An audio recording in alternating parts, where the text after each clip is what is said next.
Going on, Falcons fans? It is Victory Monday. Victory Monday. One of the season for Atlanta Falcons. Not Mondays, but victories. We'll definitely get into a day. We're going to do a breakdown of the game. We'll talk about key plays of the game. We'll talk about game ball. And we're going to talk about something. It's just an enigma for the Atlanta Falcons team. And I think you guys know exactly what I'm talking about when we get to start talking about it. So, guys, with that being said, if you have not already, go ahead and please subscribe to. Please hit that notification bell so you know I drop another. Please hit the like button. You guys talk about. Then please share my video throughout the YouTube universe.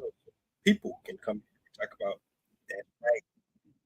These Atlanta. So, guys, today, like I said, we're going to get into it, and I'm going to go ahead and I'm going to share my screen because I promised you guys that I was going to talk about. I was going to share the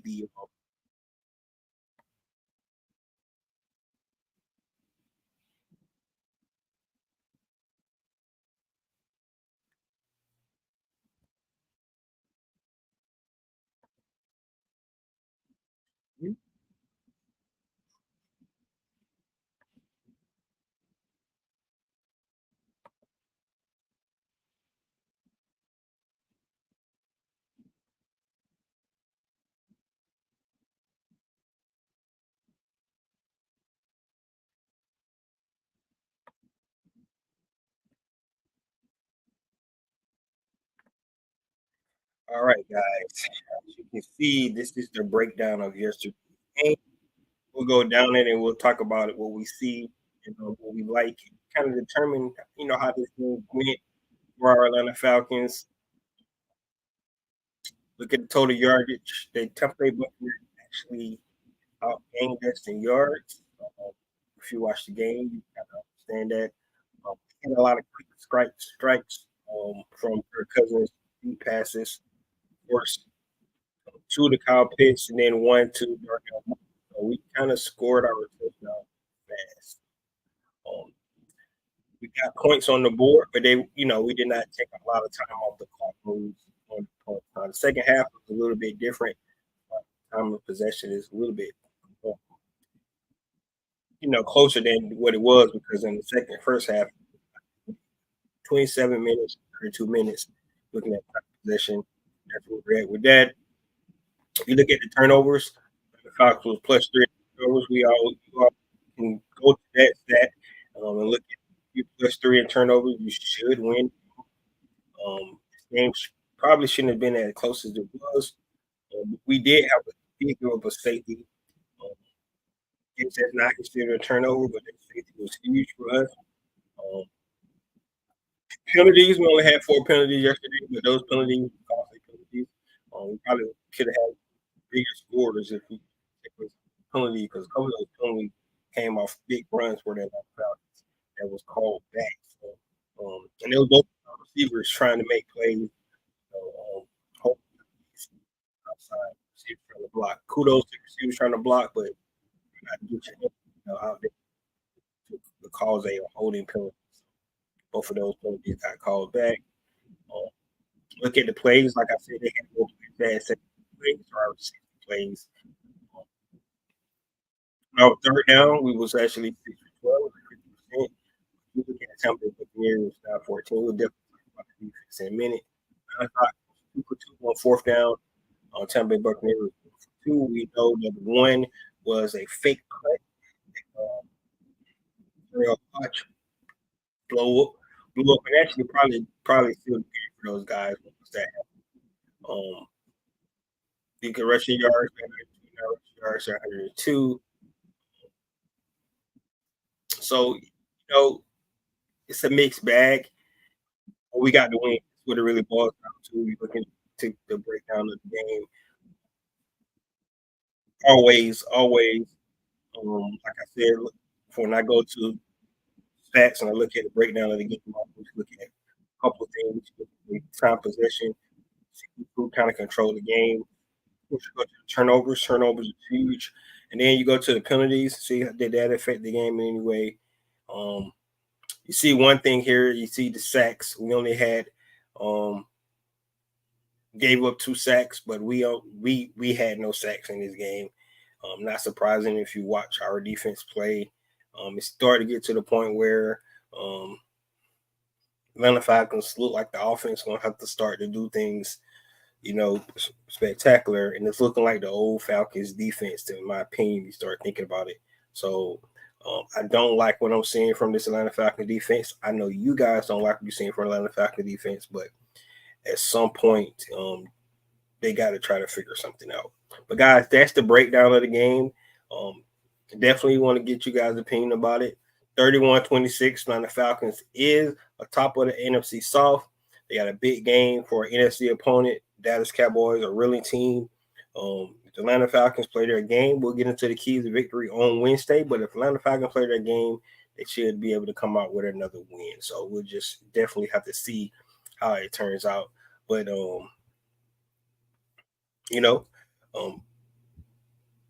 top of the NFC South, we control the tiebreaker against the Tampa Bay Buccaneers, which is awesome for us. And now, once again, the Atlanta Falcons control their own destiny. Raheem Morris came out with a pledge to come out and try to outrun the South. That's what Atlanta Falcons have done so far this season. They're 4-0 in the division. You love to see that, and hopefully they can continue to do that. But this is a breakdown of the game. When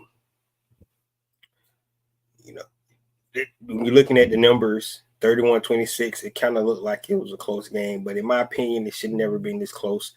I thought the Atlanta Falcons played well. The big plays that they had, we want to get into some of the plays, in my opinion, plays of the games for this Atlanta Falcons team. But for the most part, in my opinion, I think the Atlanta Falcons did what they had to do, went into a hostile environment. Yes, a wounded team, but the Atlanta Falcons came on top. This is a game they were supposed to win because if you look at the injuries the Tampa Bay Buccaneers had, the Atlanta Falcons should have won this game, and they did what they were supposed to do. So there you have it. So there you have it, guys. That's the breakdown of the game for the Falcons. Please provide your comments. Let me know what you think. Let's get into key plays of the game. So when you're looking at the key plays of the game, we can go right to the first series of the game where Jesse Bates actually punched out a ball, and he's become notorious for this. Raheem Morris saying he's Defensive Player of the Year.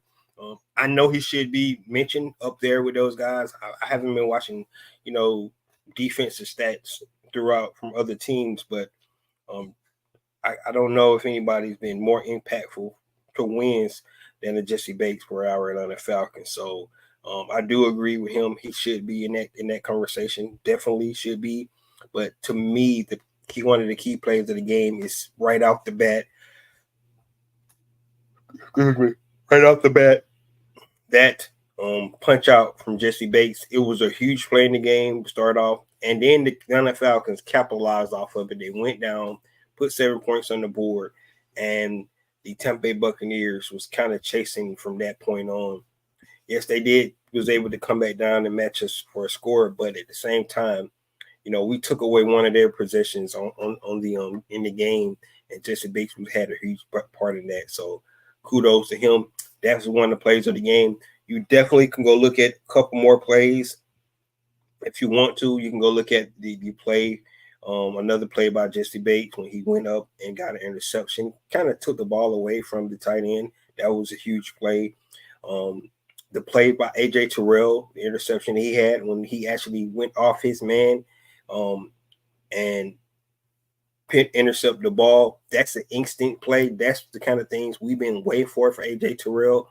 And he baited Baker Mayfield all the way with that because Baker even said it. He was not guarding him. So that was just a great play. And that's what you got to do. Sometimes you make plays like that. What's going on, 330? Those kind of plays you got to make.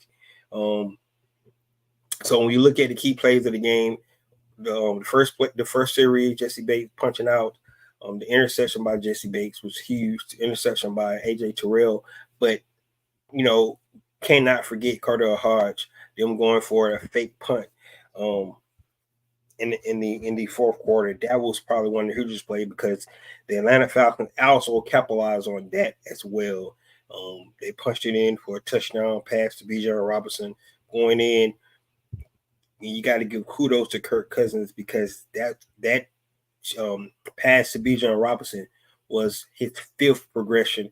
So that kudos to the offensive line for letting him be able to hold the ball that long, and then Kirk Cousins being able to go through his progressions as quickly as he is to be able to scan the field and get the ball to his fifth guy in the progression. That is amazing. So shout out um, to that as well. But that play by Cordell Hodge, who received another game ball, has just been huge, and he's been huge for us this season as well.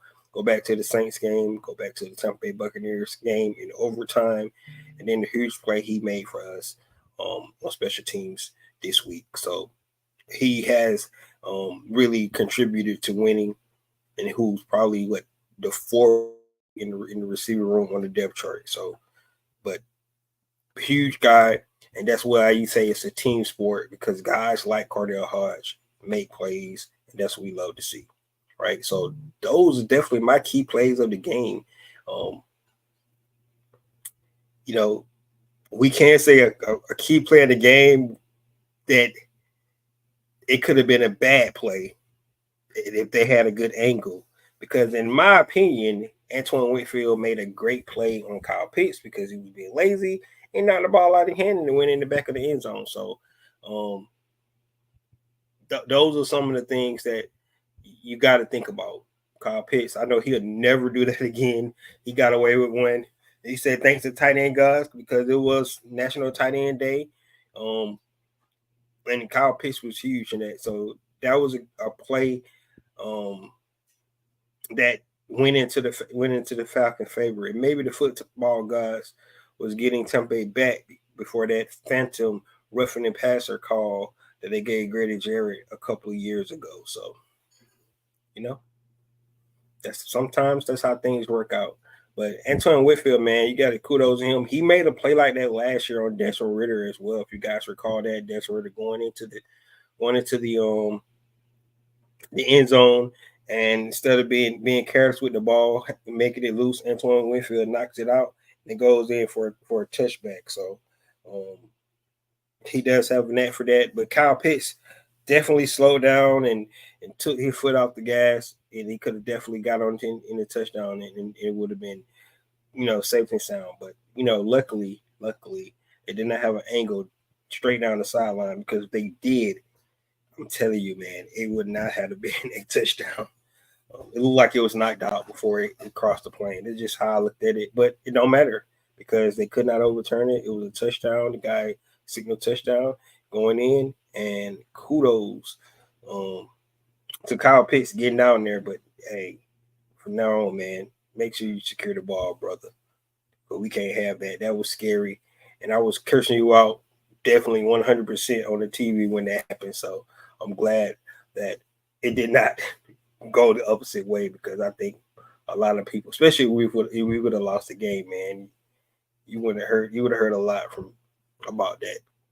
So thanks. I know you're happy as well about that. But guys, those are key plays of the game. Jesse Bates, AJ Terrell, Cordell Hodge, all those guys made huge plays, and all those plays, if you want to pick one, you can. But in my opinion, you could consolidate all those plays because they was all huge. But Jesse Bates getting started off with the peanut punch. And then Nate Lamon actually punched out another one on a quarterback sneak for Baker Mayfield, but he was able to get back on it. So those guys are really going after that football. That is huge. And now, other teams are going to start to thinking and be hesitant to go in there and try to get extra yards because you try to get extra yards, the ball might come out. So you got to love that. You have to really love that. All right. Let's get into the next thing is game ball. Who gonna get a game ball to? Gonna get a game ball to Kirko. We're going to get it to the quarterback. Over 140 something passing rating, 4 touchdowns. Like I said, going through progressions. they tried to be more aggressive this week with the blitzing, putting pressure on him. He was really, really good, getting the ball out of his hand and pressure. They took away Drake London. They bracketed him. That's why he did not have a good game, which is good for them because Drake London had destroyed them for like the last 3 games. So they decided to try to take Drake London away. And then you see Darnell Mooney and Kyle Pitt goes off. And that's the kind of things that we envision when we started thinking about, this offense, guys. You can take one guy away, but there's more weapons there that be able to get stuff done. So I love it. I know that, Kirk Cousins starting to get more chemistry with all these guys, but, it was Kyle Pitts day yesterday. Darnell Mooney had big catches. Ray McLeod had a couple of big things, but, definitely 100%. The game ball to me goes to Kirko. You could get to guys I just mentioned on the defense as well, but we're going to get into that defense, man, because yes, those guys made big plays, but our defense was not good yesterday. And I'm just be honest with you. I know you guys feel the same way. They look bad, man, and they got to do something. They have to do something about it. If it's not for guys making spectacular plays and making big time plays and moments and things like that, we wouldn't be able to ever stop anybody. So that's just being the truth, the way this defense is looking. And Terry T said, should we change our defense to a 4-3? Hey, man, I feel that way. And we'll talk about it in just a minute, but I really do feel like, because if you look at it last year, we was a 4-3. I thought they played better. And I'll explain to you why I think we should go back to a 4-3. So just my opinion. And we'll see. But it don't seem like that's going to be the case. And we can get into a lot of more things about our defense in just a minute. But yeah, man, that's a great question. But the game ball goes to Kirko. I know you guys got who you think it should go to, but he's the one dropping those dimes, going through his progression, and hats off to him. Put over 750 something yards in 2 games and 8 touchdowns on the Tampa Bay Buccaneers this year, and we won't have to see those guys anymore. We got a 2-game lead on them now. When you play a division game, I always say they count twice, so consider this counting like 3 times because we beat them twice and we had got a 1-game lead on them. So they would have to win 2 more games than us, right, to get back where they need to be. Let's see. So T. Terry just talked about it, and we're going to get into it, guys. This is my main topic today. Yes, the Atlanta Falcons got a victory. We're happy about that, but this right here is going to be the thorn. This is going to be the thing that kills the Falcons season. There's no other way around it. And I don't know if the Falcons can fix it. Everybody keeps saying they need to make a trade, and I agree with that, but they already made a trade. They made a trade before the season started. They got Matthew Judon. We all was excited. We thought he was going to be able to come in. I mean, this guy had 4 sacks. He didn't play all last year because he tore his pec, but he had 4 sacks before he went out, and that was in 4 games. So he had a sack a game, averaging that. And he only got a 1.5 sack. Him and Grady only got a 1.5 sack.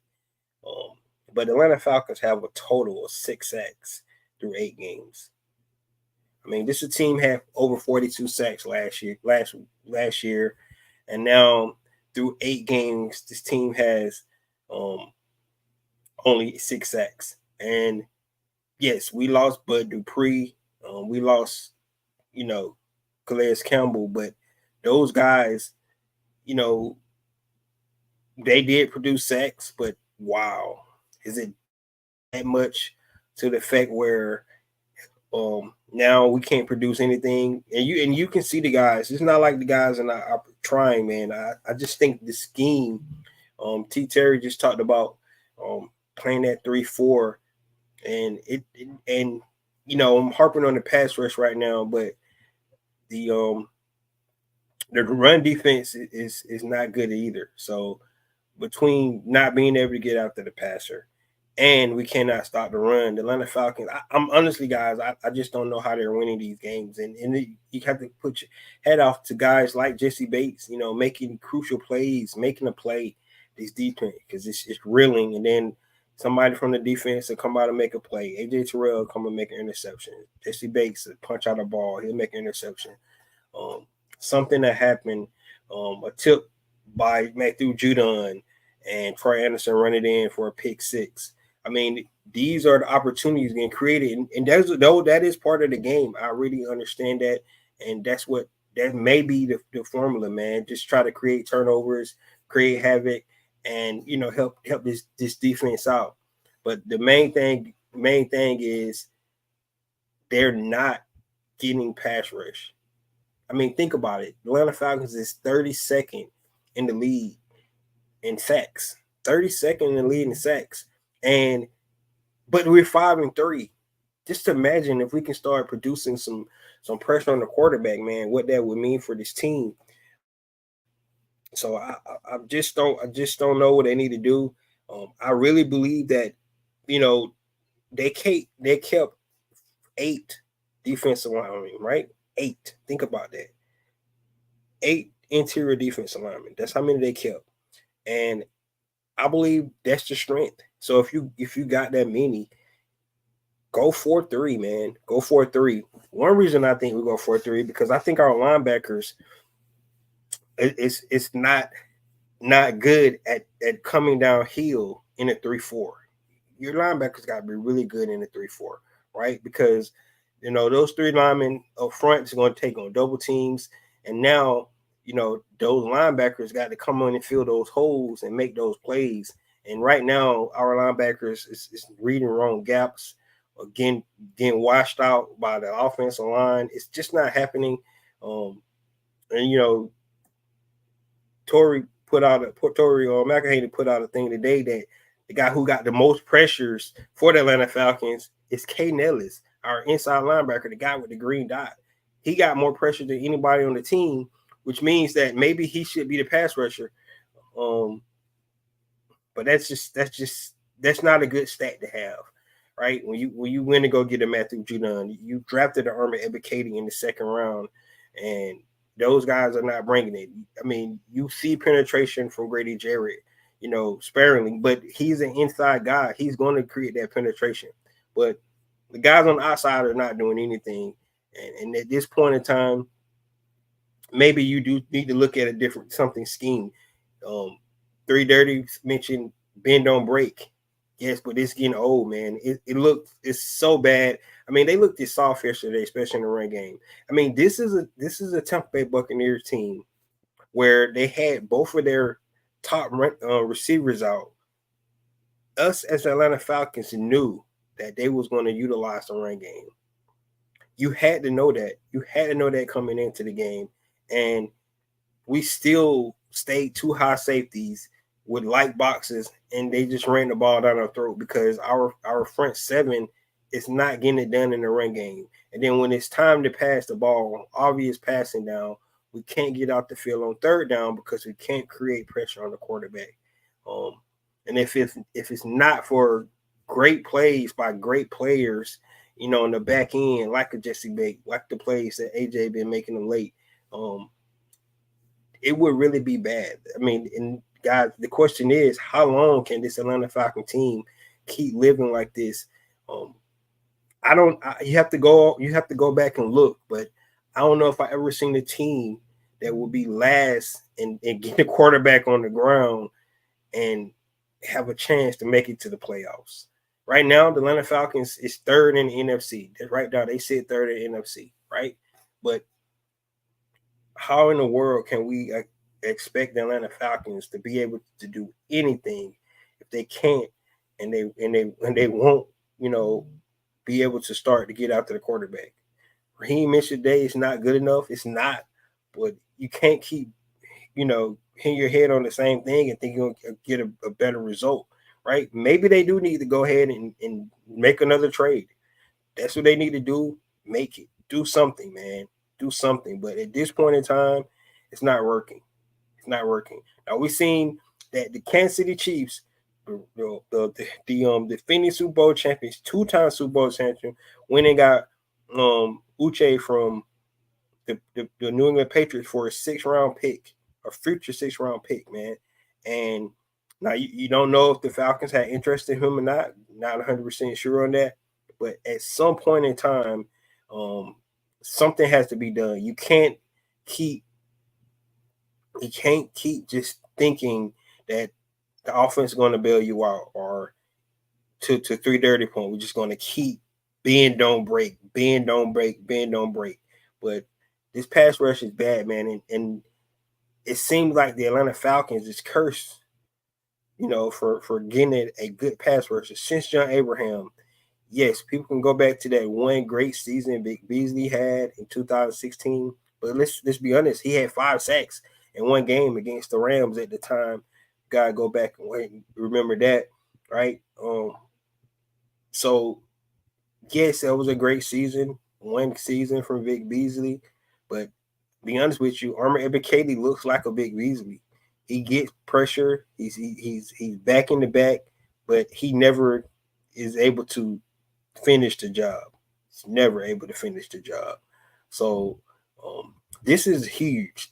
I think this is one of the things the Atlanta Falcons, and they have to know this. They can't be stubborn. Raheem Morris can't be stubborn and decide we're just gonna keep doing the same thing. Right? And I know that kind of irritated what Jimmy Lake said earlier this week, because that's kind of what he insinuated. They're gonna keep doing it and no time to panic. But it is time, guys. It's 8 weeks. 8 weeks. And the Atlanta Falcons only got 6 sacks. That's terrible. That is terrible. Yes, we're winning games, but you got to be able to see it, right? What if your goal is to win a championship, right? Because I know it's not just to get to the playoffs. I know it's just not to win NFC South. If you're trying to go far, I think this offense is great. They said that the Falcons have converted the most third downs in the league, right? They right up there in the top 5 and converting third down. So the offense is clicking, man. And you got to go back to, a couple bad games that they never had, and they still up there. So the offense is going to figure it out, with Kirk and the weapons we got. But this defense, it has to start to be better. Right now, it's porous, man. It's just porous. And like I said, if it wasn't for the great Jesse Bates, AJ makes some plays, man, what would this team be? Let's just be honest with ourselves. And another victory Monday come in, excited about the record, excited in the direction this team moves in, but you got to look in the mirror and you got to be able to try to do something different. It's not working. Jimmy Lake, Raheem, what you're doing is not working. So if you have to go to 4-3, you have the personnel to do it, right? I would see if you did not have personnel to switch it up and have more 4-man fronts with your defensive players you got. You kept 4 defensive linemen for a reason, and I just don't know. Defensive linemen be out there like dancing at the prom, holding each other. I don't know what they're doing, man. I have no idea. It's crazy, man. They get no penetration, none whatsoever, man. None. I agree, but what is it called? It's soft. I think we lost a key when we lost. Yes, Braylon Trice was huge for us. I agree with you on that. And that's saying a lot. And I think he definitely could have changed something. I agree. I do agree. We are missing a guy that was injured, but that's the whole reason they went and got Matthew Judon, right? So you thought that would have been, would have been there to produce something. The guy and you're not taking anything from Matthew Judon is creating pressure. You can see it, but he don't have help, man. And he's not making. He's not getting back there. He's not that dominant guy that just creating wrecking havoc, and they have to chip in and double team. He's not doing that whatsoever. So, it's just not happening. But in my opinion, they do have personnel to make changes. They have personnel to get this thing right. So, 330 says, let's not forget Raheem said outrun the South. So far, it's working. Yes, yeah. Look, man. This is the Victory Monday. But what I'm telling you is this team has the potential to do more than just win the South and do more than get in the playoffs. If they can just fix this one thing, if they can start to get pressure on the quarterback and stop giving up so many, run plays. Right? I'm gonna tell you this game against the Dallas Cowboys is going to speak a lot about this Atlanta Falcons team because this team cannot run the ball. The Dallas Cowboys cannot run the ball. And if they're able to run the ball on the Atlanta Falcons, that will speak volumes to how bad what I'm talking about. Right? It's gonna take. They had 56 yards last night against the San Francisco 49ers. 56 yard rushing with Dalvin Cook and Ezekiel Elliott. They can't run the ball. If you go back and look at their games, they have not been able to run the ball all season long. They come out and they run the ball on the Atlanta Falcons. This is what I'm talking about. And that's what I mean. That's what I mean. I'm just saying it.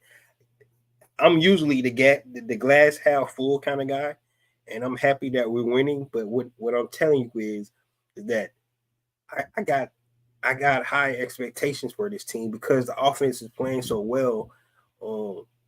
And I think we got the personnel on. Now, if we didn't have the personnel on defense, we don't have the pass rushers. And I'm not talking about pass rushers, but stop something. We can't stop the run or the pass, and that's my issue. If we could just make them pass the ball, but they're doing both. They're running the ball and passing the ball on this. It's like we can't stop anything. Like I said, if it's not for great plays by some of our all pro guys, man, where will we be? That's what I'm trying to. That's what I'm saying. That's my point I'm making, guys. They was running into each other. I seen them get off the ground. So on their stunts, they run into each other. Man, that's crazy. That is crazy. How big is T1000 injury to the defense? That's a great question. And he tried to go last week. They're gonna get him back out there this week. And you're right, man. And I don't think Nate Lamon 100% either. I really don't. Because if you look, they had to bring JD Bertrand in a couple of plays, and so I don't think Lake Lamon is 100% either. May put Rashard Evans, put somebody out there, man, that's going to come downhill and hit somebody. That's what we need. Somebody going to come downhill and hit somebody. And right now, we're not seeing that. But you're right. Maybe Troy Anderson coming back could help. Troy Anderson is more of a cover linebacker though, but he does have speed, and maybe he can, help alleviate some of these guys with these cutbacks and things like that because his sideline to sideline is so great. So that's a good point. But I don't think he's as big enough going to be able to fix some of these things. I just don't like the 3-4, man. I don't like the 3-4. If you had some great linebackers, and honestly, with the 3-4, I feel like you need a big nose tackle anyway, like a Vita Vea, right? Somebody that's big right in the middle right there that's going to cause guys to create the double team him, right? Now, I know they double team Grady and things like that. I get it. But, usually people that run that 3-4, man, they have a big guy. And we had Eddie Goldman. We haven't heard his name. I don't even know what he's been doing out there. Eddie Goldman. I mean, Zach Harrison had so much promise last year. We have only thing we seen Zach Harrison do. He blocked the field goal. But we have not seen, some of these guys look like they looked last season. I mean, and Ron Nielsen, he went to the Jacksonville Jaguars, and their defense is not playing good either. But he had this team playing a whole lot better than what we seen last year. I'm just being honest. This defense looked like it took a step back. We still got great players. I mean, AJ is coming on. We're going to get tip our head off AJ. Jesse Bates is probably one of the best free agent signs the Atlanta Falcons ever had. Grady Jarrett is back. He's still wreaking havoc. He's getting the backfield. He's making his plays as usual.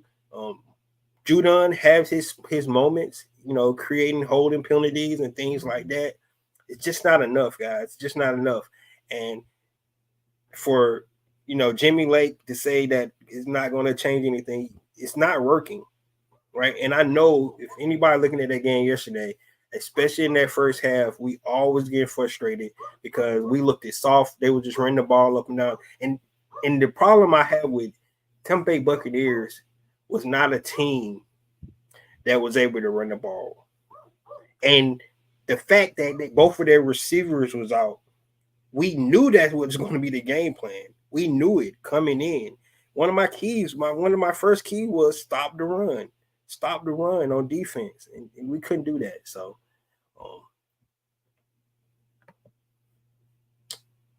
players are going to come for the Falcon defense because Morris would not play them. He just let them sit for weeks. Yeah, man, he probably need to give Brandon Dorless a chance. I agree with that. But either like I said, Zach Harrison, they moved him in. He was more in the end last year because they were playing the 4-3. I just don't know. And I know the players going to play the scheme that they taught. They've been practicing this since the OTAs. I get it, but at some point in time, it's not working, and you have the personnel to make changes. Now, Jimmy Lake came in and said there was multiple. That's what he said. So he don't have to stick to this 3-4 philosophy. He can actually go to 4-3, and he has the personnel to do it. He really do. So I'm just throwing it out there. Do you think Mooney is one of the most underrated offseason pickups in this league? Yes. Darnell Mooney, I know he's like so elated because he was in purgatory in Chicago. He had nobody to give him the rock. He had one good season out there. But I can tell you one thing about Terry Fontenot. His ability to go out and get veteran guys who's already been in the league to come in, and he's been doing really good. Now, this is the first time he went and got a receiver because a lot of receivers he traded for did not pan out. But, going and get Mooney was great, man. He's been spectacular. I think, his touch, he already, met or eclipsed his touchdown total for a season, and we still got 9 games left to play. So, I know he's loving. Matter of fact, I know all these guys loving to play with Kirk Cousins because they're getting the ball, and just like Kirk said, he's going to make these guys get all the accolades they want, all the All Pros, all the 1,000-yard games. They're going to help Kyle Pitts get paid because Kyle Pitts have came on in the last couple of weeks. So, yes, I think Darnell Mooney is an underrated offseason signing. He's not up there with Jesse Bates, man. Jesse Bates is probably the one of the best signings the Atlanta Falcons have made in a long time. Matter of fact, other than like a guy like Michael Turner, Michael the Burner Turner, I don't know a free agent that the Atlanta Falcons have came in. Because you could say John Abraham, somebody like that, but somebody that came in and been so impactful. Jesse Bates has really did that. They couldn't wrap the players up. They rush passers like very Vaseline on the body. Yeah, man, they always like out of control. They're not breaking down. Player. I mean, they let Baker Mayfield little self. I mean, Baker Mayfield player, man. You got to tip your hat off to that guy. He's a baller, man. He's a baller. He's not gonna quit. You know, he got that kind of gunslinger mentality. That's why he threw 2 picks yesterday, because he's trying to throw some good passes in there. You know, and our guys got him, but Baker Mayfield the baller. But you're right, man. It's just this whole bend don't break, and they keep the 2 high safeties, right? And so the whole idea is this defense is, you keep 2 high safety, you don't give up explosive plays, and they have not been doing that this year. So you respect that. No explosive plays for this team.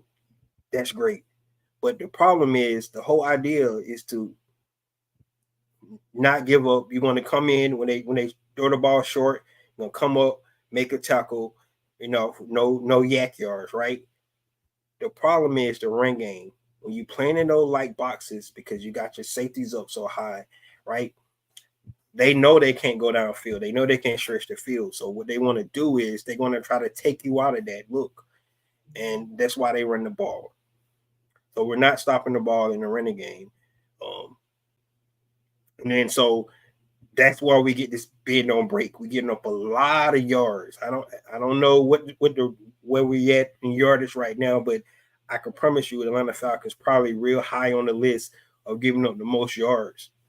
Now we're winning games because we're able to, when they get close, we're not letting them put touchdowns on the board. Right, we're bending don't break. I love it. I'm tracking with that, but you got to mix it up, man. You got to mix it up. If you don't trust your guys to play more, man to man, and maybe whatever you got to do, go a little bit more man to man. Especially if they're going to run the ball down our throat. That's the problem. That's the problem. So that touch pass he caught for a TD from Kirko was sweet. It sure was, man. No, I'm telling you, that pass was sweet, but the one that corner route he ran, where Kirk put it right between the safety and the corner, was sweet too. And it was a timing thing, because Kirk threw that ball before he came out his break, right? That was all, the chemistry starting to develop when Kirk let that ball go. Mooney hadn't even came out his break yet. And that's what I'm talking about. You're starting to see that. But yeah, that touch pass he threw right down the seam was pretty. I do agree with that. He said, I hope he learned his lesson to hold on to the ball till he passed the line. You talking about Kyle? Yeah, man. He was nervous. I ain't gonna lie, I was nervous too. I know we all was nervous. And honestly, I thought from what I seen, I thought Winfield made a great play. I thought, but they didn't have the look, and it's weird, because I thought they did have cameras straight down the line. However, in Tampa Bay, they did not have that camera. So we are lucky, guys. We are so lucky that did not get overturned. And to be honest with you, if they would have called a touchback on the field, it would have stood. It would have stood as well, because they wouldn't have had an angle to overturn it. So that's why they had to say call the stand, because the guy that was standing right there on the line put it up. So we would never know if it was a touchdown or not, because we can't really see the angle. But from where looking from the back, it seemed like he hit it before he went across the line. So we just don't know. But yeah, I guarantee you, he will never do that again. He would never do that again.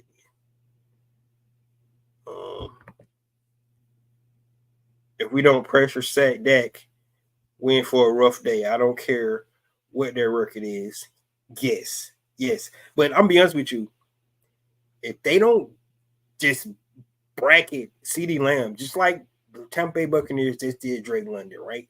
They basically said Drake was not going to be there this time. Drake was been killing the Tampa Bay Buccaneers, especially the last 3 games. Drake killed the Tampa Bay Buccaneers. So if they don't bracket CD and take him away from the game, because that's all Dak want to do. He want to throw the ball to CeeDee Lamb. And they love running these crossing routes, right? So we need to be keying in on that. the Dallas Cowboys offense is so simple, man, to stop because it's CeeDee Lamb, it's Ferguson, it's Turpin, like it's real easy, man. If they can't figure out the Dallas Cowboys offense, you're right, we got a lot of problems. But we're going to get into that on Wednesday, guys, when I do my keys to victory. I want more linebacker blitzes, not cornerbacks. I seen too many linebackers back off in coverage. Yeah, like I just don't know, man. Like the crazy part about it, and I don't know if you guys heard it. I mentioned, guess who got the most pressures of everybody on the team? K. Nellis. And that's what Tori McElhaney she reported today that our inside linebacker, the guy who has the green dot, has the most pressures on quarterback than anybody else on the team. And he's our inside linebacker. That's sad. That's pathetic, man. That's pathetic. And they might well make him be a pass rusher.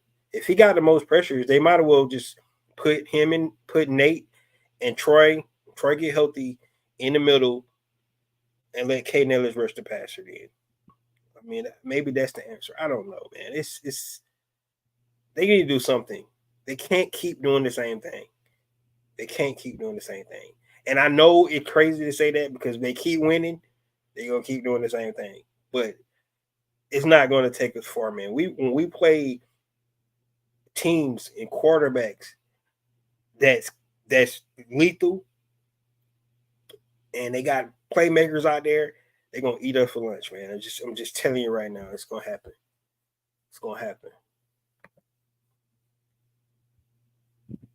If the leads gets too far ahead for us in the first half, it's gonna cost us a game very soon. Yep. It's just a matter of time. I mean, it happened. It actually happened in the Seattle game, right? We couldn't get any pressure on Geno Smith, and then look what they went and do. Buffalo beat the brakes off of them, right? And no, I don't think Buffalo is that just as good. I don't think Buffalo is good at they're much better than Atlanta Falcons. I don't think that. I think they just their game plan was better. I came here last week and talked about the game plan. I thought we had a flawed game plan, but our defense is not what it needs to be. And until we understand that, this is Jimmy Lake's first year. Welcome to the NFL. But Raheem Morris needs to be able to put some input in, man. And you have the personnel to make some changes. Sometimes you like the Dallas Cowboys, they can't stop the run, right? But the problem is they don't have personnel to stop the run. They got these like little linebackers begin pushed around and things like that. They can't stop the run because they don't have the personnel. The Falcons have the personnel. They kept eight defensive linemen. They could definitely, deploy something different here and make some changes. Bates played better in the back end by himself. He played enough safety like a hitman. Yes, man. Bates. He just awesome, man. Like I said, I'm Raheem, man. He should be considered for defensive player of the year right now. The way he's been playing, I mean, it's just amazing, man. He's really been balling for us. So, I love it. I really do. But guys, it's crazy. Victory Mondays are supposed to be celebrating, right? And it is. We're happy where we're at. I'm so happy. It'd be worse to come in and talk about this situation when we're losing, but we're winning. So it's a good problem to have when you're winning, but you got to be able to fix it because I don't think it's going to be sustainable. It's just not going to be sustainable if they keep playing this way. And a hungry Dallas Cowboys teams coming in, a team that can't stop the run, with a team that can't run the ball. They was like, maybe we can get our run game going and set up play action and try to get the ball to see they try to think this is a get right team for them. some of the things they don't do well. It's just things that Atlanta Falcons haven't been able to do all season. They can't run the ball and we can't stop the run. So something's got to give there. So we're going to find out. We're going to find out on Sunday in the Mercedes-Benz Stadium. Is there a legit pass rusher we can legitimately pick up? They can make trades for guys, but like I said, man, will they make a trade before November 5th? We don't know. And like they already made a trade. So, people say they need to do something. They did. They went and got Matthew Judon, and basically now we're saying that he's not enough. And I guess I would have to agree with that right now through 8 games. He has been very underwhelming. And I guarantee you he would say he does not deserve a contract extension, anything like that. And I like his attitude. He came in when he wasn't expecting to get one. But at this point, he does not deserve one. 1.5 sacks, that's not going to cut it, man. We got to do better. We got to do better. It's just got to get fixed. Raheem Morris, he did acknowledge it today. He said it's not good enough, but don't know what that means. I mean, we're just gonna keep doing what we're doing, and hopefully it changes. I don't know. We just have to find out, but it's definitely not good enough. So we'll definitely have to see, what happens with this thing moving forward. But anyway, guys, definitely tune in on Wednesday. I'm going to try to get Eddie on here. The guy that always talking about his Cowboys. He's been quiet of late. If you guys notice, he hasn't been coming on the show because his Cowboys is booty. So we're definitely gonna try to see, can I get him on the show on Wednesday if he comes on and talk about his Cowboys, give us an insight on them, and see what he thinks about them. I think he's gonna give up on the team right now, but we'll see. If not, we're still gonna have a good time. We're gonna talk about this team. Don't know if Michael Parsons is going to be back yet. We don't know DeMarcus Lawrence is going to be back yet. They definitely need those guys. If those guys come back, it'll definitely change, the game plan for the Atlanta Falcons. But it won't change what I think the Atlanta Falcons still can do with this team. And make things happen. I'm just going to be honest with you. So we'll just have to see how this thing pans out. But just stand by for Thursday. We'll get a couple more of these comments. He does the same thing Bud did, try to bull rush. And White, yeah. You talking about Judah? Yes, I agree. I mean, and he pretty much he pushed the guy back into the quarterback's lap. But see, the problem is because is nobody on the other side, the quarterback don't have to get off his spot, right? When you create that pass rush, if you can get them off their spot from both sides and up the middle, right? And a guy like David Omiyata, right? He was playing better last year as well in that 4-3. I just don't like the 3-4. To me, I just think some guys play better in the 4-3 defense. And if you look on film, you can see that, right? I think David Omiyata, he played in that with the Aints for years. He was great. He played in with the Falcons last year in the 4-3. He was better. I think Grady Jarrett's better in the 4-3 defense. To me personally, I don't like it. And like I said, if they didn't have the personnel, I wouldn't even mention it. But they kept 8 defensive linemen, man. They kept those guys. So if you're going to keep them, I mean, you can put Harrison out there. You can put Grady, David, right? And then you can put So you can put Eddie Goldman, David Omiyata, Grady Jarrett, Zach Harrison. That'll be your 4. Your 3 would be Irma Ibikadi, Matthew Judon, and Caden Ellis. That's your three linebackers. Or you can put Troy Anderson out there. I don't know, but if you do something like that, I think that'll be a better front seven, in my opinion, to be able to start the run. And I believe that front seven can produce pressure too. That's just me. But I'm not a coach. You know what I'm saying? Like I said, they've been practicing this scheme since OTAs, right? And it might be too big of a switch or something like that. I don't know, but um, I know that Raheem Morris did not come from a 3-4 defense. I know he did Tampa too. He came from, that 4-3 with Money Kipton. I know that's where he came from. So I know he knows how to play that scheme, right? He came from Dan Quinn. Dan Quinn is a 4-3 head coach. I know he knows how to play that scheme. So it shouldn't be something